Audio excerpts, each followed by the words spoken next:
आपल्याला पुरुषांच्या मनातलं ऐकू आलं किती बरं होईल ना. मला ऐकू आलेलं आहे. म्हणूनच 6 कटू सत्य पुरुषांविषयीचे मी आज तुमच्याबरोबर शेअर करणार आहे. अजिबात कोणाला नावं ठेवणार नाहीये, उलट सिक्रेट्स आहेत सगळे, अनुभवातून आलेले, निरीक्षणातून आलेले शेअर करते. व्हिडिओ शेवटपर्यंत पाहत राहा. नंबर 1, मुलांना अजिबातच परफेक्ट ब्युटी आवडत नाही. उलट त्यांना अतिशय सिक्युअर, कॉन्फिडंट, इम्परफेक्ट अशी ब्युटी खूप जास्त आवडते. ते त्याच गोष्टींना उलट अप्रिशिएट करतात. त्याचं कारण सांगते. आपल्याला उगाच समाजानं, Instagram, सोशल मीडिया अनरिअलिस्टिक, अवास्तववादी सौंदर्याचे गोल्स आपल्या मुलींच्या डोक्यामध्ये भरून ठेवलेले आहेत. त्यामुळे आपल्याला असं वाटतं चपटा, फ्लॅट, टमी, एवढी कंबर आपली असेल. त्याच्यानंतर सेक्सिएस्ट क्लोथ्स असू शकतात, लाँग लशस हेअर असू शकतात, इतकी परफेक्ट ब्युटी असू शकते, तर आणि तरच आपण मुलांना आवडू. रॉंग. चूक आहे. याच्या उलट तुमच्यामध्ये इम्परफेक्शन्स असतील. म्हणजे उदाहरणार्थ थोड्याशा छोट्याशा असाल, थोड्याशा चबी असाल, काय गालावर थोडेसे इकडे-तिकडे बुवा पिंपल आले, मला येतात बुवा, किंवा मी केस कापलेले आहेत आणि छोटेसे आहेत. खूप साधे तुम्ही राहत असाल कदाचित, अजिबात फॅशनेबल कपडे पण तुम्ही घालत नसाल. पण तुम्ही जसे आहात तसे अजिबात फेकाड नाही आहात आणि काहीतरी दाखवायला जात नाही आहात तुम्ही. डेटवरती पण गेल्यानंतर कंटिन्युअसली मोबाईलमध्ये बघणे, तिथे प्रेझेंट पण नसणे, तिथे तुमचं मन पण नाहीये, तुम्ही त्याच्याशी कम्युनिकेट करू शकत नाही, तुम्ही स्वतःला आहे तसे स्वीकारू शकत नाही. कुठल्याही मुलाला तुम्ही आवडणार नाही. जी प्रचंड आत्मविश्वासाने हे असे आमच्याकडे असंच असतं. आम्ही खेडेगावातून आलेलो आहोत किंवा आम्ही या जातीतून आलेलो आहोत, आम्ही या धर्माचे आहोत, आमच्या घरामध्ये असाच राडा असतो, माझे आई वडील असेच आहेत, पण ते माझेत आणि मला प्रचंड आवडतात. आपण जसे आहोत तसे आपल्याला लय आवडतो बॉस, आणि आपल्याला आपण स्वीकारलेलं आहे, आणि that is extremely magnetic, extremely charming, extremely secure, safe आणि कॉन्फिडंट, आणि मुलांना अशा मुली आवडतात. नंबर 2, नीडी एनर्जी रिपेल्स आणि accepting energy is again extremely charming. याचा अर्थ काय? काही मुलींना आता हे सुरुवातीच्या काळात डेटिंगमध्ये, रिलेशनशिपमध्ये, लग्न झालंय, नव्याचे 9 दिवस, तेव्हा खूप छान वाटतं की मी अशीच आहे, माझं लाड कर, मग तू माझ्याकडे लक्षच नाही दिलं. हे सगळं ना सुरुवातीच्या काळात खूप छान वाटतं, नंतर डोक्यात जायला लागतं.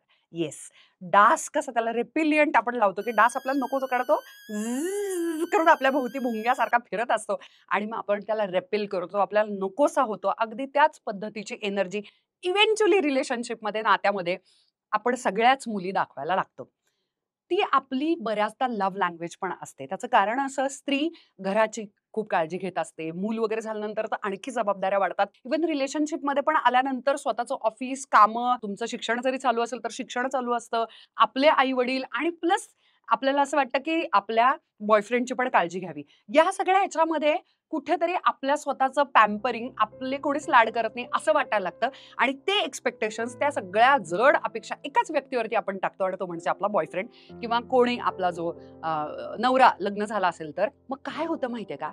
तू माझे लाड कर, पिक मी, तू मला हेच नाही केलं, तू तेच नाही केलं, असं करून जेव्हा आपण चिकटतो ना आणि त्यांच्या जवळ जाण्याचा प्रयत्न करतो, स्पेशली प्रेमासाठी, तेव्हा ते उलट व्हायला लागतं. तेव्हा ते अजिबात अप्रिशिएट करत नाहीत.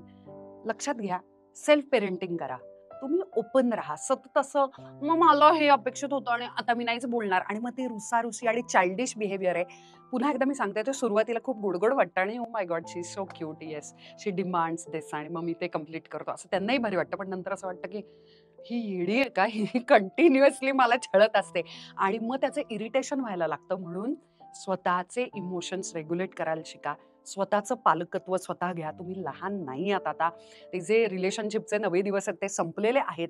छान शांतपणे ॲडल्ट सारखे, मोठ्या माणसांसारखे मागा, विचारा की मला असं वाटतंय की आपण इकडे-इकडे जाऊयात. आपण जाऊयात का एकत्र? मला असं वाटतं तुम्हाला तिकडे घेऊन जा. Main love when somebody asks them.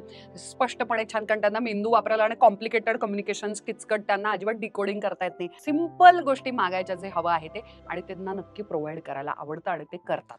Number 3, men chase what they are going to lose. Space creates Dzire.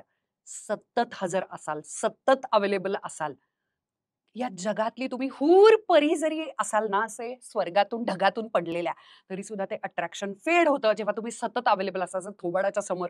म्हणजे काही बायका, मुली, स्त्रिया मी तर बघितलेले असे रूम्स मधून सुद्धा लग्नानंतर असे फॉलो करतात. असे तू इकडे गेला तसं ते बाथरूम पर्यंत, बेडरूम, किचन सगळीकडे फॉलो करतात. बाथरूममध्ये तो जातोय तिथे ते आहेत. तो टॉयलेटवरून, बाथरूमवरून आलाय तरी सुद्धा you are still there, you are available. असे जर तुम्ही असाल, तुम्ही अजिबात स्पेस क्रिएट नाही केली, तर अजिबात ते नवीन डिझायर्स, त्याची अपेक्षा तरी असू दे, त्याला काहीतरी वाटू तरी दे, की अरे मला मला मिस करते, ती दिसत नाहीये, मला तिच्याशी काहीतरी बोलायचंय, मला तिला काहीतरी शेअर करायचंय. जरा फोन कॉल कमी करा, जरा मेसेजेस कमी करा. सी, याचा अर्थ गेमा नाहीत खेळायच्या, मॅन्युप्युलेशन नाही करायचं. Don't play games, I am not talking about that.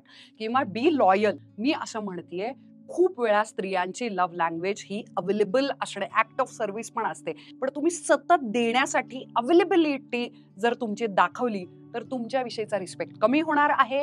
आणि हे सतत अवेलेबल असल्यामुळे काय होतं माहितीये का, त्या त्या व्यक्तीला मिस करण्यासाठीचं पण अंतर सुद्धा तुम्ही देत नाही, असं लक्षात यायला लागतं. आणि जी व्यक्ती सतत काही झालं की आला मेसेज, काही झालं की आला कॉल, तुम्हाला गृहीत धरलं जातं. ही जी मराठीतली जी म्हण आहे आपली, अतिपरिचयात अवज्ञा, ही तुम्हाला लग्न केल्यानंतर किंवा पालकत्वाच्याच वेळेला अनुभवायची आहे असं नाही.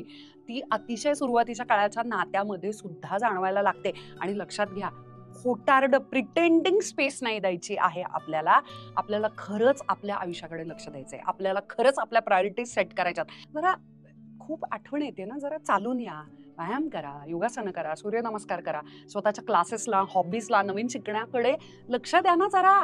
तुमचं आयुष्य त्याच्या भोवती जे फिरतंय ना, हे त्यांना पण कळतं की कुठेच जाणार नाहीये. कारण घरी गेल्यानंतर पण परत तीच आहे, काय सकाळी उठताना परत तीच आहे, ताट समोरच येतंय, सगळंच जे काय अवेलेबिलिटी आहे त्याच्यामध्ये त्याची किंमत आणि ते हे मुद्दाम करत नाही. कुठचाच मुलगा, पुरुष मुद्दाम करत नाही. हे तुमच्या बाबतीत पण सत्य आहे.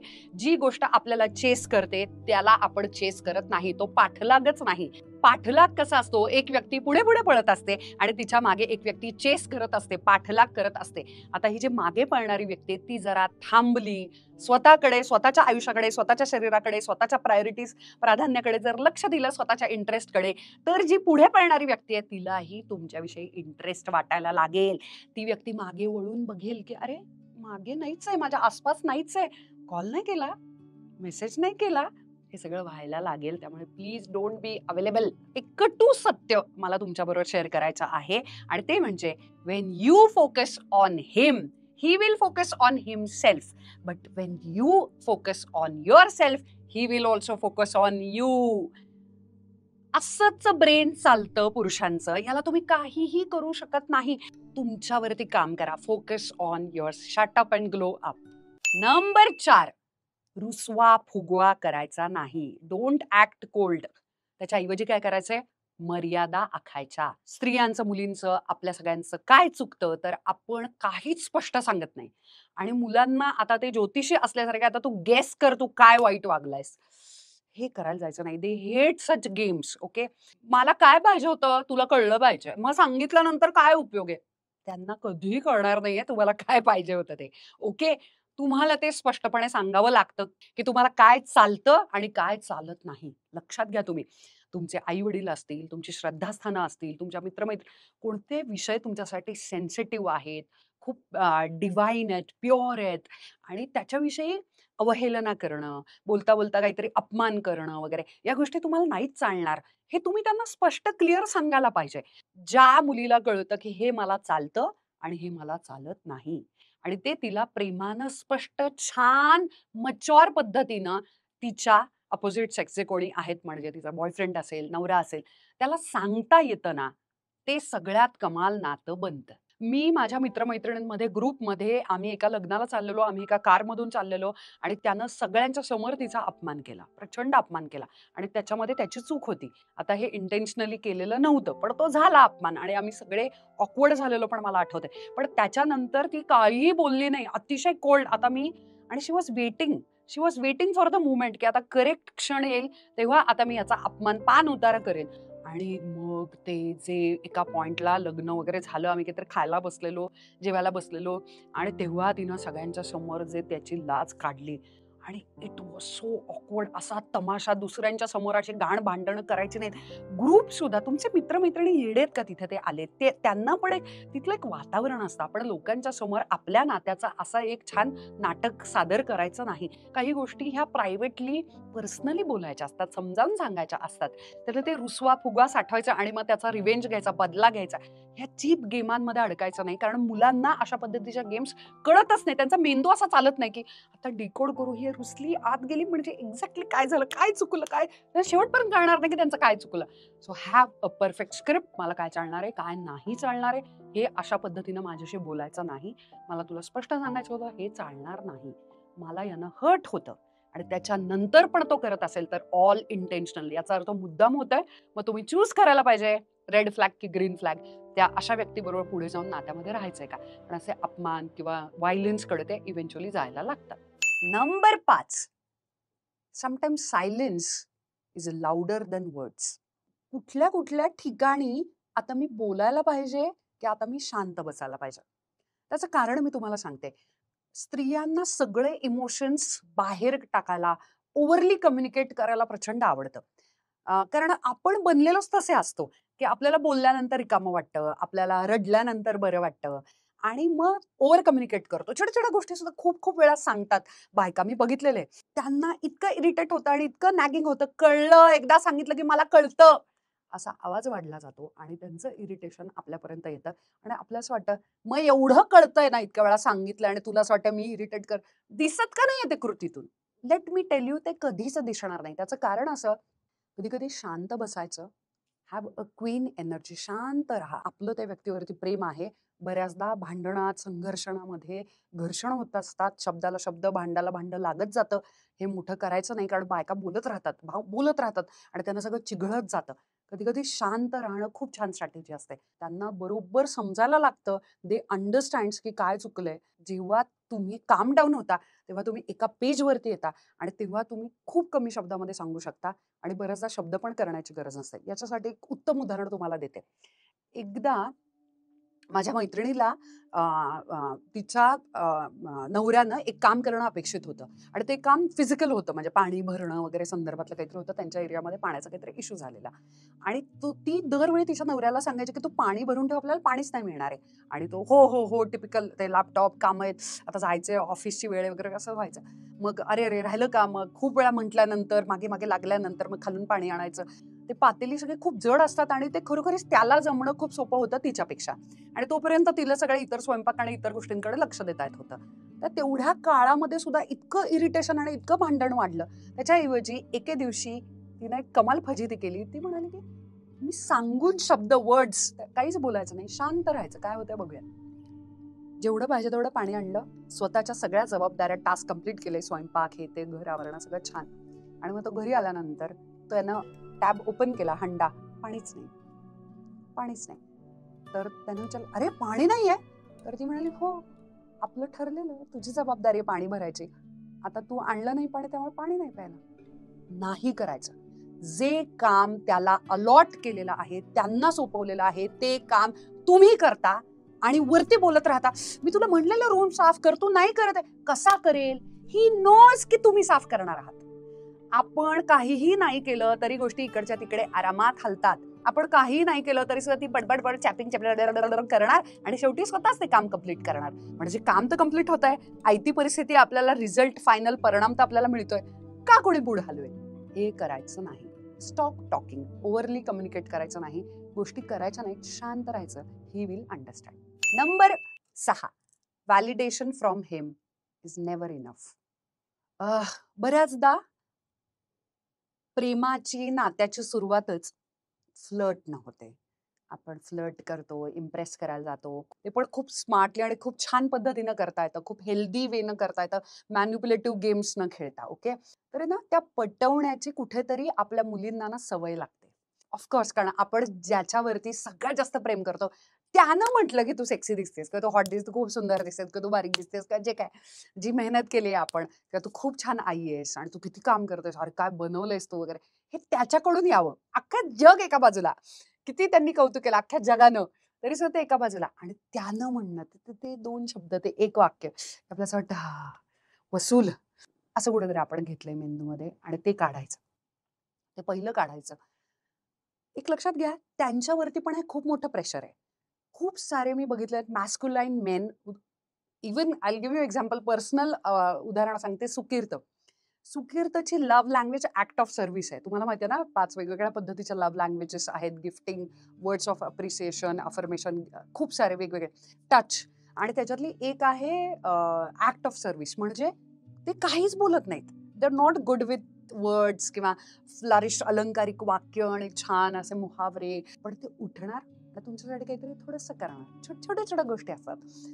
पण तुम्हाला जर असं वाटत असेल की जेव्हा मी तयार होते आणि खूप जास्त मेहनत केली आणि त्यानं माझं कौतुक नाही केलं आणि एकच ती गोष्ट तुम्ही धरून बसलात आणि तुम्हाला असं वाटायला लागलं की त्याच्यामुळे मी कुरूप आहे, त्याच्यामुळे मी आता अगलीच आहे, कारण त्या एका व्यक्तीनं तुमचं कौतुक नाही केलं, तुम्हाला छान नाही म्हटलं, तर तुम्ही आयुष्यात सतत दुःखी राहाल. सेल्फ व्हॅलिडेशन हेच याच्यावरचं उत्तर आहे. त्याला पर्याय नाही.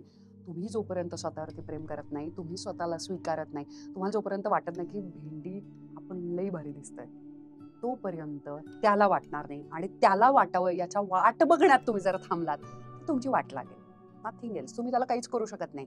मी म्हटलं तसं त्याची लव्ह लँग्वेज वेगळी असेल तर ते कृतीतून दिसेल, काहीतरी वेगळ्या गोष्टीतून छान दिसेल. तर अशा वेळेला तुम्ही जर असा हट्ट करून बसलात ना, तर हे आयुष्यात कधी पूर्ण होणार नाही. कारण खूप साऱ्या स्त्रियांची love language he words of appreciation, affirmation असते. आणि त्याच्यामुळे जशी माझी पण आहे की मी खूप खूप सुंदर शब्द वापरते. म्हणजे मला जर एखादी व्यक्ती आवडत असेल ना, मी खूप शब्दांनी त्याला मोटिवेट करते, इन्स्पायर करते, छान बोलते. म्हणून तर मी एवढे व्हिडिओ छान करू शकते. मला जे म्हणायचंय, माझ्या भावना खूप प्रांजळपणे मला सगळ्या बडबड बडबड करून सांगता येतात. पण तशीच सगळ्यांची लव्ह लँग्वेज असेल असं नाही. हे आपण समजून घ्यायचं आणि आपण स्वतःचं कौतुक करायला लागायचं. इतर बाहेर ठिकाणी गेल्यानंतर सुद्धा बाहेरचे लोक पण कौतुक करतात, पण त्या एकाच व्यक्तीनं केलं तर आपण आयुष्यामध्ये इनफ आहोत, हे असा विचार करणं सोडून द्या. मला मानसिकतेबद्दल बोलायला जाम मजा येते.